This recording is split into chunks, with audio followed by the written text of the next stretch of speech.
actually largest ever recorded surface to air kill. तो ये खबर ऐसी है कि दिल पर अजीब बिजली सी गिरी है ये खबर सुन के।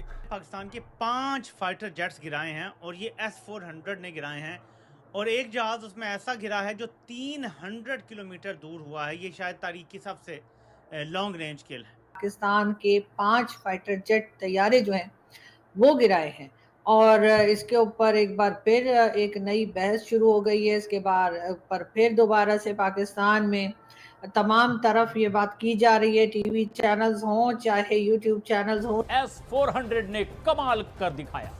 एयर डिफेंस सिस्टम ने पाकिस्तान के 5 फाइटर जेट और एक निगरानी विमान को मार गिराया। और वो क्या कह रहे हैं कि which were taken on at the distance of about 300 kilometre. वो गुड तालिबान की बात करता है तो बहुत ज्यादा गुस्सा आ जाता है कुछ लोगों को।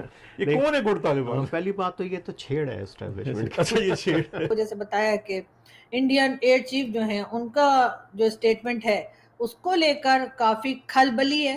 पाकिस्तान में बहुत खलबली है और यही बात की जा रही है क्योंकि पाकिस्तान ने तो यही कहा था कि हमारा कोई नुकसान नहीं हुआ है, लेकिन अब ये इंडियन एयरफोर्स के S-400 सिस्टम ने की है। एक पाकिस्तान का अवैक्स जो है उसको नॉकआउट किया गया। जो इनके पाकिस्तान के अवैक्स थे वो बुलारी में डिस्ट्रॉय हुए थे। नमस्कार साथियों, एक बार फिर हमारे YouTube चैनल में आपका स्वागत है। जैसा कि आपने क्लिप में देखा होगा, 22 अप्रैल को पहलगाम में हुए आतंकी हमले के बाद भारत ने जवाबी कार्रवाई करते हुए ऑपरेशन सिंधु चलाया था, जिसके तहत पाकिस्तान और POK स्थित नौ आतंकी ठिकानों को तबाह कर दिया था। आ रही है कि अमेरिका में मची तनातनी के बीच रूस के राष्ट्रपति पुतिन भारत आ रहे हैं। गुरुवार को मॉस्को में राष्ट्रीय सुरक्षा सलाहकार अजित डोभाल के हवाले से बताया गया है कि राष्ट्रपति पुतिन जल्द ही भारत का दौरा करने वाले हैं। रूसी राष्ट्रपति के भारत दौरे की खबर वक्त में आई है जब अमेरिकी राष्ट्रपति डोनाल्ड ट्रंप ने रूसी तेल की खरीद पर नाराज होकर भारत पर टैरिफ 50% तक बढ़ा दिया था। रूसी न्यूज़ एजेंसी इंटरफैक्स ने अजित डोभाल हवाले से बताया था कि राष्ट्रपति पुतिन अगस्त के महीने में अंतिम तक आ सकते हैं। भारत का दौरा वह जरूर करेंगे क्योंकि मोदी जी और पुतिन दोनों बहुत गहरे दोस्त हैं। इसमें पाकिस्तान मीडिया का क्या रिएक्शन है, वहाँ के लोगों का क्या रिएक्शन है, हम इस वीडियो में देखेंगे। अगर आपको न्यूज़ अच्छी लगे तो लाइक सब्सक्राइब ज़रूर करें, वीडियो अंत तक ज़रूर देखें। धन्यवाद। जय हिंद, वंदे मातरम।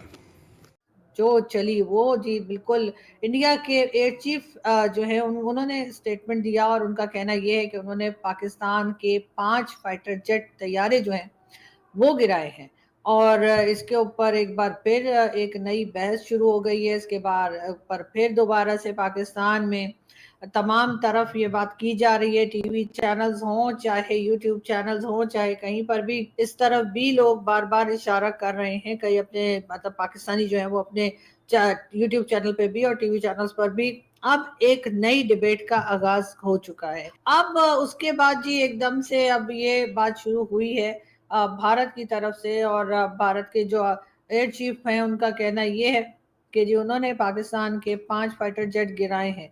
अब ये यकीनन पाकिस्तान में बार बार अब ये बात की जा रही है। पाकिस्तान जो है उसको भी अब ये सबूत देना पड़ेगा, ये साबित करना पड़ेगा कि अगर पाकिस्तान ये स्टेटमेंट देता है कि हमारा कोई नुकसान नहीं हुआ, जो कि हमारे आप जानते हैं कि होम मिनिस्टर साहब जो हैं मोहसिन नकवी, उनका भी कहना था कि जी जो भी भारत ने अटैक किए वो मिसाइल्स थे या जो भी था वो या तो मतलब जहाँ पे वो अटैक करना चाह रहे थे उस जगह के इधर उधर गिरे, लेकिन एग्जैक्टली टारगेट नहीं कर पाए। ऐसा भी जो है वो पाकिस्तान की गवर्नमेंट और पाकिस्तान के जो होम मिनिस्टर साहब हैं उनका स्टेटमेंट आपको इंटरनेट पे बड़ी आसानी से मिल जाएगा और उनका यही कहना था कि भारत हमारा कुछ नुकसान नहीं कर पाया और हमें बिल्कुल जितने ठिकानों पे या जितनी जगह पर भी भारत ने अटैक किया, पाकिस्तान की स्टेट की तरफ से यही स्टेटमेंट आया कि उस पे हमारा कोई भी नुकसान नहीं हुआ है। लेकिन अब जब भारत के एयर चीफ जो हैं उन्होंने ये स्टेटमेंट दिया है कि उन्होंने पाकिस्तान के 5 तैयारे गिरा दिए, इंडियन एयर चीफ जो हैं उनका जो स्टेटमेंट है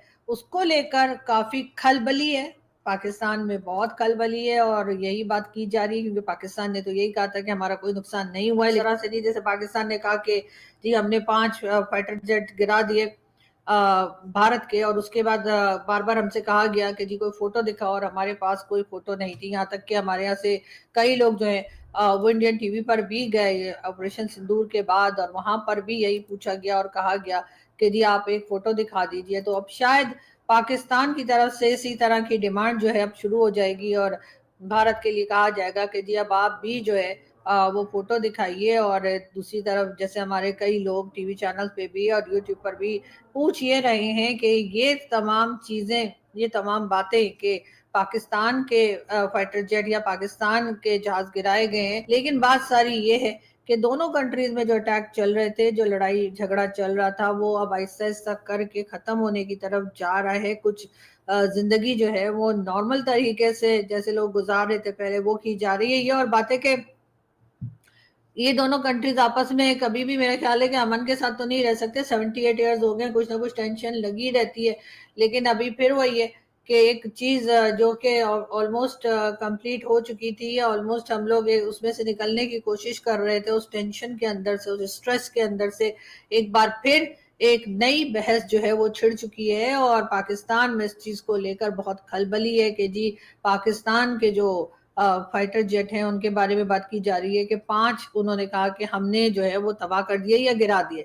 अब पाकिस्तान जो भारत को कह रहा था कि जी हमारे पास इतने फाइटर जेट हैं, पाकिस्तान की तरफ भी आ जाती है कि अगर भारत ये क्लेम कर रहा है कि उन्होंने पाकिस्तान के 5 जहाज तबाह किए हैं, तो पाकिस्तान भी एक परेड करवा दे, और वो भी कैमरा के सामने। ऐसा नहीं कि कैमरा के सामने ना हो, बिल्कुल आप कैमरास लगाइए, मीडिया को बुलाइए, और उसके बाद सामने ही जो है वो जितने फाइटर जेट हमारे हैं, तो सारी दुनिया जानती है जब कोई कंट्री जहाज खरीदती है, कितने खरीद रही है, कितने ले रही है, उधार ले रही है, पैसे पे ले रही है, जैसे भी ले रही है, वो फैक्ट्स और फिगर्स जो है वो पब्लिक किए जाते हैं, तमाम लोगों को पता होता है हमारे पास F-16 कितने हैं, हमने कब लिए, कितने पुराने हैं, उनके पुर्जों का क्या करना है, या कौन से दूसरे जहाज जो पाकिस्तान के पास हैं। और यही हाल हर कंट्री का होता है, चाहे वो भारत हो या पाकिस्तान।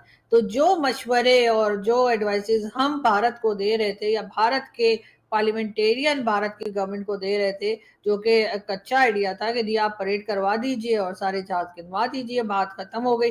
तो इसी तरीके से मैं कहूंगी कि पाकिस्तान के ऊपर जब ये बात की गई है भारत की तरफ से, तो जी जरा आप लोग भी हिम्मत पकड़िए और अपने आप को सही साबित करने के लिए, अपने आप को सच्चा साबित करने के लिए कि भारत की तरफ से किए गए अटैक से पाकिस्तान का कोई नुकसान नहीं हुआ है, और जो एयर बेसिस वगैरह हैं तमाम की तमाम बिल्कुल महफूज हैं, और कोई जहाज को कुछ नुकसान नहीं हुआ है। इसके लिए आपको यही करना चाहिए कि आप एक परेड करवा दीजिए और उसमें तमाम जहाज जो हैं उनको सामने कर दीजिए और गिनवा दीजिए। उससे क्या होगा कि पूरी दुनिया को पता लग जाएगा कि हमारा नुकसान हुआ है या हमारा नुकसान नहीं। We are very excited and delighted about the visit of His Excellency the President of Russia, President Putin, to India. Bharat ने अमेरिका को मुंह तोड़ जवाब दिया है। I do not believe in the end this will benefit the United States in our global positioning.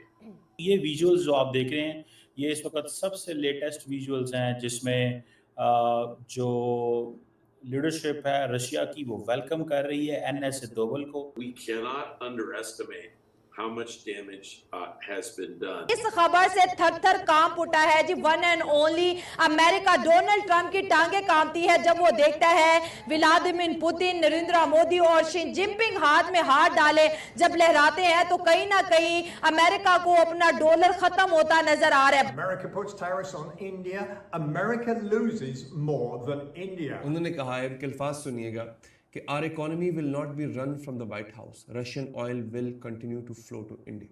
Sandra, India's Ministry of External Affairs is calling Trump's tariffs unfair, unjustified and unreasonable. हमारी जो economy है, हमारी जो माशियात है, वो white house से control नहीं होगी। हम पहले भी रूस से तेल ले रहे थे, हम आगे भी लेते रहेंगे, जो करना है। ये अच्छी बात है। The Indian government is accusing both the EU and the US of double standards, of hypocrisy. भले ही पाकिस्तानी जो लोग देख रहे हैं वो कह रहे होंगे भारत हमारा दुश्मन है, तो ये क्या कर रहा है, लेकिन जिसकी जो अच्छी बात है वो सराहनी चाहिए। भारत ने अमेरिका को आंखें दिखाई हैं, उसको सज़ा दी गई है, ये उसकी सज़ा है। तो ये एब्सोल्युटली नॉट जो है वो भारत ने अब अमेरिका को कह दिया है, जो कि मुझे लगता है कि उसने सही किया है, क्योंकि अमेरिका पूरी दुनिया को डिक्टेट नहीं कर सकता। हमारी मर्जी हम जिससे तेल खरीदें, जिसको बेचें। इस तरह से पाकिस्तान भी आज़ाद है, इसी तरह से हिंदुस्तान भी आज़ाद है। इन सबको अपने अपनी इकॉनमी चलाने का और अपने अपने तरीके से इकॉनमी चलाने का पूरा पूरा हक है नाज़रीन। ये विजुअल्स जो आप देख रहे हैं, ये इस वक्त सबसे लेटेस्ट विजुअल्स हैं, जिसमें जो लीडरशिप है रशिया की वो वेलकम कर रही है NS दोवल को। ये बड़ी अहम बात होती है जब रशिया का सदर जो है वो किसी अपने काउंटर पार्ट को तो नहीं, लेकिन अपने से लोअर काउंटर पार्ट, जो अपने से लोअर जो रैंक के पॉलिटिकल फिगर होती है उसको मिलते हैं। अब ये जो इन्होंने फैसला किया है कि रशिया जो है वो NS दोवल को मिला, NS दोवल को मिल के जो डिस्कशन हुई वो दैट इज़ वेरी सिग्निफिकेंट। अब मुझे ऐसा लगता है कि एक तरफ हम ये देखते हैं कि इंडियन लीडरशिप जो है वो अपने वो जिसे कहते हैं ना, अपने आप को डाइवर्सिफाई कर रही है, दाएं बाएं भी चल रही है, सिर्फ इधर एक जगह पे नहीं है। वो कहते हैं कि हमें रशिया भी जाना है, हमें और जगहों पे भी जाना है, ठीक है, और हमें अपने ताल्लुकात जो हैं उनको एक्सपैंड करने की ज़रूरत है। सो ये जो इंडियन लीडरशिप ख़ासतौर पे दोवल साहब का जो था जो मुलाकात हुई है उसमें ज़ाहिर बात है डिस्कशन हुई है इकॉनमी के ऊपर, डिस्कशन हुई है इंडिया रशिया स्ट्रेटेजिक पार्टनरशिप के ऊपर, डिस्कशन हुई है कि किस तरह चीज़ें जो हैं वो आइंदा किस डायरेक्शन में लेके जानी है। बेसिकली मैंने जैसे आपको कहा कि अमेरिकन्स जो हैं उनका जो बिहेवियर था जिसकी वजह से इंडिया जो है उसको दोबारा रशिया की तरफ ये झुकाव करना पड़ा, लेकिन माजी में ऐसी सिचुएशन पैदा हो गई थी, माजी में ऐसी सिचुएशन पैदा हो गई थी जिसमें इंडियंस ये महसूस करते थे कि हमें जो है we need to move away from Russia, हमारे पास अमेरिका में ज़्यादा ऑप्शंस मौजूद हैं। इंडियंस इस चीज़ को ऊपर फोकस कर रहे थे, लेकिन अब दोबारा उनको इस चीज़ की समझ आ गई है कि they can not make this mistake, वो ऐसी गलती नहीं करेंगे जिससे ये इम्प्रेशन जाए, क्योंकि इंडिया ने बेसिकली तो अपना जो तेल जो है वो ख़रीदना जो है तो ख़रीद रहा है, लेकिन डिफेंस इक्विपमेंट नहीं कर रहे थे। और मज़े की बात मैं ये भी बताता हूँ कि ब्राज़ील के प्रेसिडेंट जो हैं ने नरेंद्र मोदी को कॉल की है, और जिस पर उन्होंने कहा था कि I will call PM Modi and I will call Xi Jinping, I will not call Trump, ठीक है। और मोदी साहब के साथ जो म्यूचुअल इंटरेस्ट के जो इश्यूज हैं उसके ऊपर बात हुई है, और ख़ास तौर पे ट्रम्प के हवाले से सारी बात हुई होगी, क्योंकि ट्रम्प ने दोनों मुल्कों के ऊपर 50% जो 50% टैरिफ जो है वो लगाए हुए हैं। That is something which basically annoys both। आज जैसे वो कहते हैं ना, जो चीज़ इम्पॉर्टेंट है मैं उसको ये ज़ाती तौर पे समझता हूँ, वो ये है कि इंडिया क्या डील साइन करेगा या नहीं करेगा। मुझे नहीं लगता इंडिया डील साइन करता, कि जो डील है वो एमिनेंट है। इंडिया और अमेरिका की जो डील है दैट इज़ एमिनेंट, ये ट्रम्प ने बात की थी, ठीक है। इसको लेके शायद दे माइट हैव अंडरस्टूड कि नहीं, हमें थोड़ा सा आगे की तरफ सोचना चाहिए और इस चीज़ को महसूस कर लेना चाहिए कि शायद अब चीज़ें जो हैं वो डील एक प्रॉपर हो जाएगी, दैट इज़ वन थिंग। बहरहाल मैं जिस चीज़ को फोरकास्ट कर सकता हूँ कि मोदी साहब जो है वो अमेरिका के मुकाबले में जो अपना नैरेटिव लेके आए हैं उसमें the Indian people will stand with Modi. और दूसरा, बहुत जल्दी अभी बड़े स्लो स्टेप ले रहा था इंडिया, फ्रैंकली स्पीकिंग इंडिया बहुत स्लो स्टेप ले रहा था to move away from the leadership of Israel. तो हुआ ये है कि, और बड़े स्लो स्टेप ले रहा था टूवर्ड्स चाइना, और दोनों में वो खैर कामयाब हो गए। अभी जो प्रेसिडेंट लूला का फ़ोन आया वो किस चीज़ के लिए, वो जियो पॉलिटिक्स का था।